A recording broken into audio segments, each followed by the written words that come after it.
Hi friends, welcome to my channel Ratna Anupindi. ఇవాళ మన వీడియోలో ఆంధ్ర మాతపితలను పులిహోర పోపు కాంబినేషన్తో చేస్తే ఎలా ఉంటుందో చూపిస్తాను. అదేనండి, ఆంధ్ర మాతాపితలు అంటే గోంగూర, పళ్ళ మిరపకాయలు. కొంచెం కంగారు పడ్డారా? ఇంతకీ ఇవాళ వీడియో అర్థమైపోయింది కదా. పులిహోర పోపుతోటి గోంగూర, పండు మిరపకాయల పచ్చడి మనం జాగ్రత్తగా నిల్వ చేసుకున్నాము అంటే 8కి ఏడాది నిల్వ ఉంటుంది. చూస్తుంటే నేను నోరుతుంది కదా. మరి ఇంకా ఆలస్యం చేయకుండా వీడియోలోకి వెళ్ళిపోదాం పదండి. ముందుగా మనం గోంగూరను కొనిన తర్వాత ఇలాగా కాడలు లేకుండా శుభ్రంగా ఒలుచుకోవాలి. ఈ గోంగూరలో 2 రకాలు ఉంటాయి, తెల్ల గోంగూర, ఎర్ర గోంగూర. ఎర్ర గోంగూర కొంచెం పుల్లగా ఉంటుంది, తెల్ల గోంగూర పుల్లగా ఉండదు. ఇప్పుడు ఇక్కడ నేను వాడుతున్నది తెల్ల గోంగూర.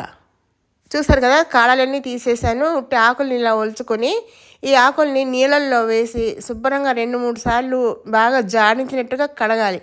ఎందుకంటే ఈ గోంగూరకి మట్టి ఎక్కువగా ఉంటుంది. ఇలా వీడియోలో చూపించేట్టుగా ఆకులు బాగా ములిగేలాగా ఎక్కువ నీళ్లు పోసి శుభ్రంగా కడగాలి. ఇలా కడిగిన ఆకుల్ని ఒక పొడిగుడ్డ మీద తడి లేకుండా నీళ్ళలోనే ఆరబెట్టుకోవాలి. అలా అని ఎండిపోకూడదు ఆకులు. ఇలాగ వీడియోలో చూపించినట్టుగా ఆకుల్ని దూరంగా పరుచుకొని ఆరబెట్టుకోవాలి. ఇలా ఆరబెట్టిన తర్వాత 1 గంటకి మళ్ళీ పైకి కిందకి తిప్పాలి. పైన ఆరిపోయి ఉంటాయి, కింద కూడా ఆరాలి కదా, అందుకని పైకి కిందకి తిప్పితే 2 వైపులా ఆరిపోయి పొడి పొడిగా అవుతాయి ఆకులు.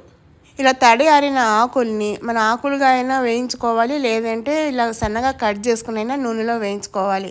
ఇక్కడ నేనైతే కొంచెం కట్ చేసుకున్నాను. ఇప్పుడు స్టవ్ వెలిగించి వెడల్పుగా ఉండే ఒక మూకుడు పెట్టుకుని అందులో పప్పు నూనె కానీ వేరుశనగ నూనె కానీ వేయాలి. ఇలా నిల్వ ఉండే పచ్చళ్ళకి నేను ఎప్పుడూ చెబుతూ ఉంటాను, ఈ 2 నూనెలే బాగుంటాయి. ఇక్కడ నూనె గోంగూర వేయించడానికి సరిపడా మాత్రమే వేయాలి. నేను తీసుకున్న గోంగూర కడిగి ఆరపట్టిన తర్వాత కేజీ ఉంది. ఇప్పుడు నూనె కొంచెం వేడికిన తర్వాత మనం తరిగి ఉంచుకున్న గోంగూర కొంచెంగా వేసుకుంటూ వేయించుకోవాలి. గోంగూర తొందరగానే వేగిపోతుంది, నిల్వ ఉండాలి కాబట్టి ఇంకొక 2-3 నిమిషాలు ఎక్కువసేపు వేయించుకుంటే మంచిది. ఇలా మొత్తం గోంగూర అంతా వేసిన తర్వాత మూత పెట్టి 5 నిమిషాలు మగ్గించాలి.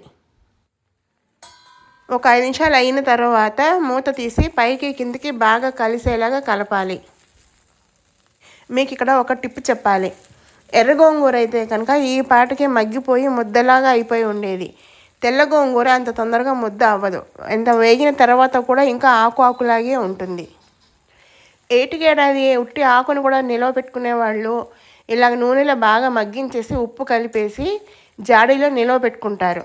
ఇలా చేసుకుని ఎప్పుడు కావాలంటే అప్పుడు ఫ్రెష్గా పచ్చడి పోపు వేసుకుంటారు.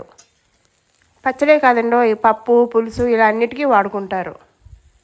ఇలా మధ్యలో కలుపుకుంటూ మూత పెట్టి ఆకు పూర్తిగా మగ్గే వరకు, అంటే వేగిపోవాలి, కొంచెము నిల్వ ఉండాలి కదా, బాగా వేగే వరకు వేయించుకోవాలి. నేను ఇందాక ఎంత నూనె వేసానో చెప్పలేదు కదా, ఒక 100 గ్రాముల నూనె ఉంటుందండి. కానీ ఆకు వేగుతున్నప్పుడు నాకు సరిపోలేదనిపించి ఇంకొంచెం వేస్తున్నాను. ఈ కాడలు ఎంత జాగ్రత్తగా ఒలిచినా కూడా ఇలా వేసినప్పుడు అడపా ఒకటి అరాల వస్తూనే ఉన్నాయి.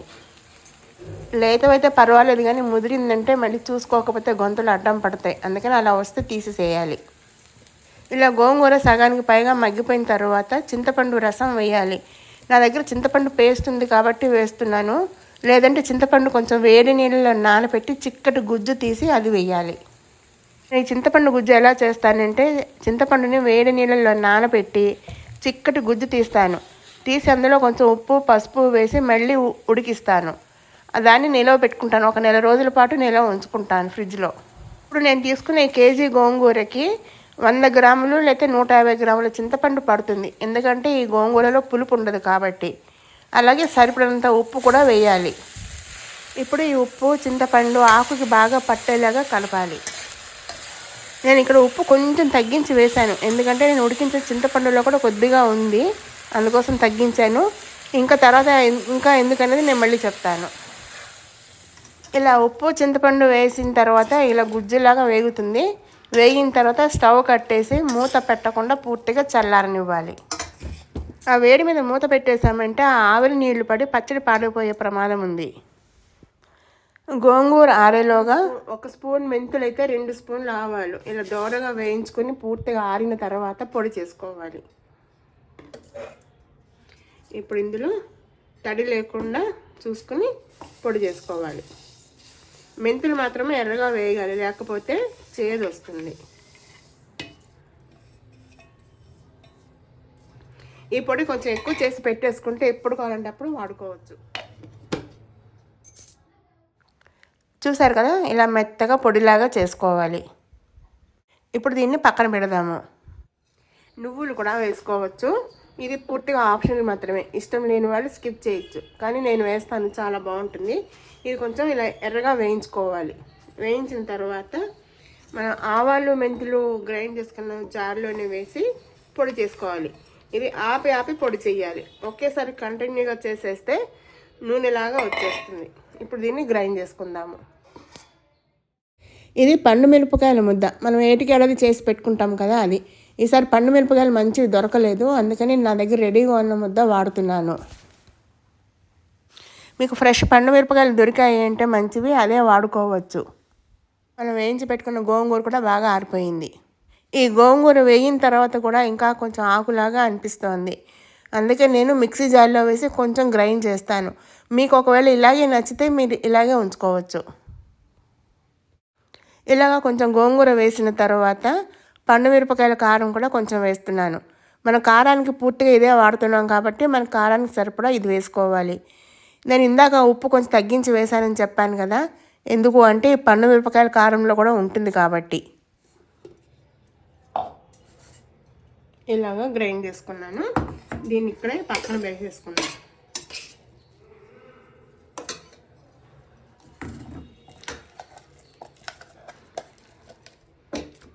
ఇది కారాన్ని బట్టి మనం వేసుకోవాలి పండు మిరపకాయ ముద్ద. ఈ పండు మిరపకాయ ముద్ద మనం తినే కారాన్ని బట్టి వేసుకోవాలి. కొన్ని కాయలు కారంగా కూడా ఉంటాయి. నాకైతే ఇక్కడ కేజీ గోంగూరకి 1/2 కేజీ పండు మిరపకాయల ముద్ద పట్టింది, అది కూడా మేము తినే కారానికి తగ్గట్టుగా. ఇలాగే వీడియోలో చూపించినట్టుగా కొంచెం గోంగూర కొంచెం పండు మిరపకాయల ముద్ద ఇలా రెండూ కలిపి మొత్తం అంతా అయిపోయే వరకు గ్రైండ్ చేసుకోవాలి. ఇలా రెండూ కలిపిన ముద్దనంతా కూడా ఈ మూకుల్లో వేసుకున్నాం. దాని మళ్ళీ ఒకసారి పైకి కిందికి బాగా కలిసేలాగా కలుపుకోవాలి. ఇప్పుడు ఇందులో మనం ఇందాక వేయించిన ఆవాలు మెంతుల పొడి ఉంది కదా, ఆ పొడిని 2-3 స్పూన్లు వేసుకోవాలి. ఈ పొడితోటి పచ్చడికి మంచి సువాసన రుచి వస్తుంది. అలాగే నువ్వుల పొడి కూడా వేసుకోవాలి రుచికి తగ్గట్టుగా. ఇది వేసుకుంటే పచ్చడికి కమ్మదనం వస్తుంది. ఇది కూడా రుచికి తగ్గట్టుగా అంటే 2-3 స్పూన్లు వేసుకుంటే సరిపోతుంది. ఇప్పుడు ఇవంతా వేసిన తర్వాత బాగా కలిసేలాగా కలుపుకోవాలి. కొన్ని ప్రాంతాల వారు ఆవాలు మెంతులతో పాటు ధనియాలు కూడా వేయించి వేస్తారు. అది కూడా వేస్తే బాగుంటుంది, కానీ కొంచెం డిఫరెంట్ టేస్ట్. ఇప్పుడు దీన్ని పక్కన పెట్టి పోపు వేసుకుందాము. పోపు కోసం పప్పు నూనె వేడి చేసుకుంటున్నాను. నిలవ పచ్చడికి ఎప్పుడు కూడా పప్పు నూనె కానీ పల్లి నూనె కానీ అయితేనే బాగుంటుంది. ఇప్పుడు పప్పు నూనె కొంచెం వేడెక్కింది. వేడెక్కిన తర్వాత ముందుగా కొంచెం మినపప్పు వేయాలి. పులిహార పప్పు అనుకున్నాం కదా, మినపప్పు వేయాలి. మరి ఎక్కువ వేడిగా ఉన్నప్పుడు వేయాలి. అలాగే కొంచెం శనగపప్పు,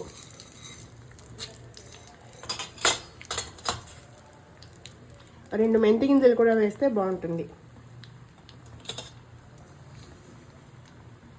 అలాగే ఆవాలు. పప్పు నూనె కదండి, పొంగు వస్తుంది. పల్లి నూనె అయినా సరే వస్తుంది. ఇది ఇప్పుడు వేగనివ్వాలి ఎర్రగా.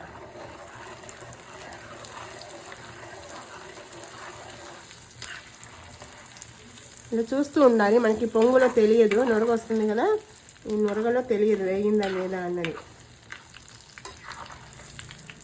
కొద్దిగా వేగుతోంది. వేగుతున్నప్పుడు కరివేపాకు కొంచెం తడి ఉన్నా కూడా గమ్మని వేగిపోతుంది, అందుకని ముందు వేసేయాలి. చిటపట్లాడుతుంది. కరివేపాకులో ఏమాత్రం తేమ లేకుండా వేయించుకోవాలి. పోపు ఎర్రగా అవుతోంది. ఇప్పుడు కట్టేస్తే ఆ వేడికి ఇంకొంచెం ఎర్రబడుతుంది. స్టవ్ కట్టేయాలి. కట్టేసిన తర్వాత ఇందులో ఇంగువ వేయాలి. కొంచెం ఆరుతూ ఉన్నప్పుడు ఎండుమిరపకాయలు ముందే వేసేస్తే నల్లగా అయిపోతుంది. స్టవ్ కట్టేసాక వేయాలి.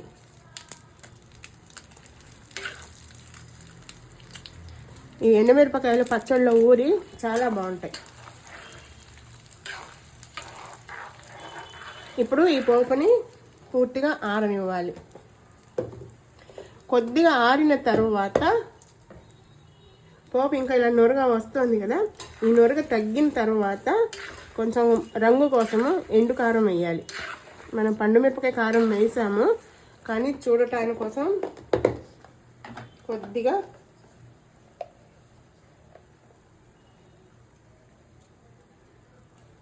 అంతే, కొంచెం వేస్తే రంగు బాగుంటుంది.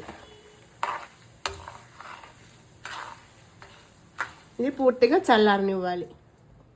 ఇప్పుడు ఈ పోపు పూర్తిగా ఆరలేదు కానీ కొంచెం గోరువెచ్చగా ఉంది. ఇందులో వేసి కలిపేద్దాము.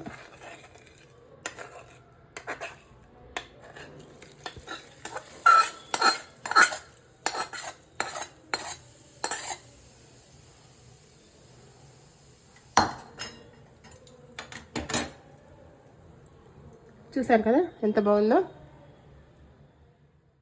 ఇలా పోపు వేసిన తర్వాత బాగా కలిసేలాగా కలుపుకోవాలి.